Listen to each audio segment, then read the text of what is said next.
Action hero Biju സിനിമയ്ക്കകത്ത് പറയുന്ന ഒരു ഡയലോഗിൽ ഒരു പോലീസുകാരൻ നെഞ്ചും വിരിച്ച് നിന്നാൽ തീരാവുന്ന പ്രശ്നമേ ഉള്ളൂ.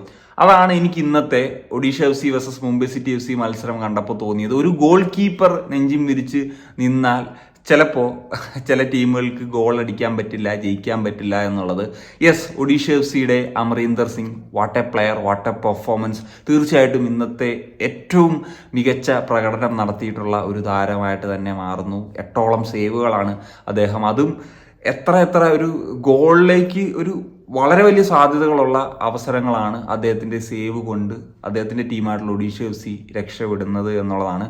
അതുകൊണ്ട് മുംബൈ സിറ്റി FCക്ക് തീർച്ചയായിട്ടും നേടേണ്ടിയിരുന്ന 3 പോയിന്റ് നഷ്ടമാകുന്നു എന്നുള്ളതാണ്. തീർച്ചയായിട്ടും നേടേണ്ടിയിരുന്നതെന്ന് ഞാൻ പറയാൻ കാരണം അവർ ഈ ഒരു മത്സരത്തിൽ അറ്റാക്കിംഗ് വേസ് മികച്ച പെർഫോമൻസ് തന്നെയാണ് ഒഡീഷ FCക്കെതിരെ നടത്തിയത്. അതൊരു എവേ മത്സരം കൂടി ആയിരുന്നിട്ട് കൂടി ഏതാണ്ട് 20 മുകളിൽ ഷോട്ട് വന്നു, 8ഓളം ടാർഗറ്റ്സ് വന്നു.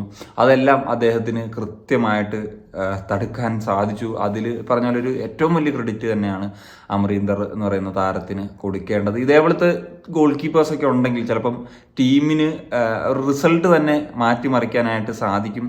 അത് വളരെ ചാമ്പ്യൻ ടീമിനെയൊക്കെ സംബന്ധിച്ചിടത്തോളം വളരെ ഇമ്പോർട്ടൻ്റ് ആണ് എന്നുള്ളതാണ്. എന്താണെങ്കിലും ഒരു ഗോൾ രഹിത സമനിലയിൽ ഈ ഒരു മത്സരം പിരിയുന്നു എന്നുള്ളതാണ്. ഞാൻ നേരത്തെ പറഞ്ഞാൽ മുംബൈ സിറ്റി FCക്ക് തന്നെ ആയിരുന്നു ഒരുപാട് അവസരങ്ങൾ ഉണ്ടായിരുന്നത്.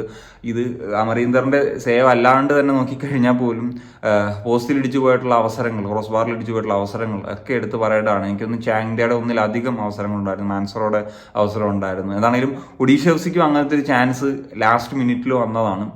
പക്ഷേ മൗറീഷ്യോ അത് അടിച്ചത് പറഞ്ഞ പോലെ പോസ്റ്റിലിടിച്ചു പോകുന്നൊരു സാഹചര്യം വന്നു എന്നുള്ളതാണ് ഏറ്റവും പ്രധാനപ്പെട്ട കാര്യം.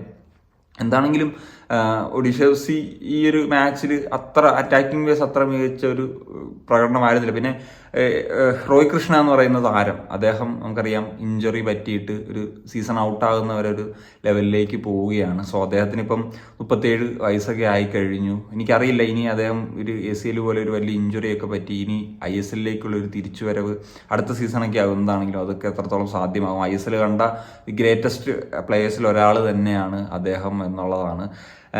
സോ അദ്ദേഹം ഇനി തിരിച്ചു വന്നില്ലെങ്കിൽ തീർച്ചയായിട്ടും റിയലി മിസ് ഹിം എന്നുള്ളത് തന്നെയാണ് പറയേണ്ടത്. പിന്നെ ഒരു കാര്യം എന്തെന്ന് വെച്ച് കഴിഞ്ഞാൽ ഈ ഒരു മത്സരം സമനില ആയതുകൊണ്ട് പറഞ്ഞാൽ ടോപ്പ് 6 റേസിലേക്കുള്ള ടീമുകൾക്ക് വലിയ ആശ്വാസമാണ്. അങ്ങനെ കേരള ബ്ലാസ്റ്റേഴ്സിനും ആശ്വാസമാണെന്ന് പറയാം. കാരണം 2 ടീമുകൾക്കും ഓരോ പോയിന്റ് വീതമല്ലേ കിട്ടിയത്. അപ്പം വലിയ ഭൂമൊന്നും മേളോട്ട് അവർ പോകുന്നില്ല എന്നുള്ളതാണ്.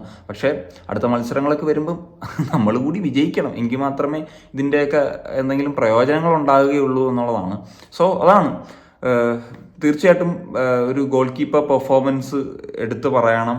അതിലാണ് പറഞ്ഞ പോലെ ഒരു പോയിന്റെങ്കിൽ ഒരു പോയിന്റ് ഒഡീഷ FCക്ക് സ്വന്തമാക്കാനായിട്ട് സാധിച്ചത് എന്നുള്ളൊരു ഫാക്റ്റ് പറയാതിരിക്കാൻ പറ്റില്ല. അപ്പം ദാറ്റ്സ് ഇറ്റ് ഗൈസ്. അപ്പോൾ ഈ ഒരു മത്സരത്തെ പറ്റിയിട്ടുള്ള നിങ്ങളുടെ ഒപ്പീനിയൻ തീർച്ചയായിട്ടും കമ്പോസ് ചെയ്യാൻ പറ്റുവാണെങ്കിൽ സൈനിക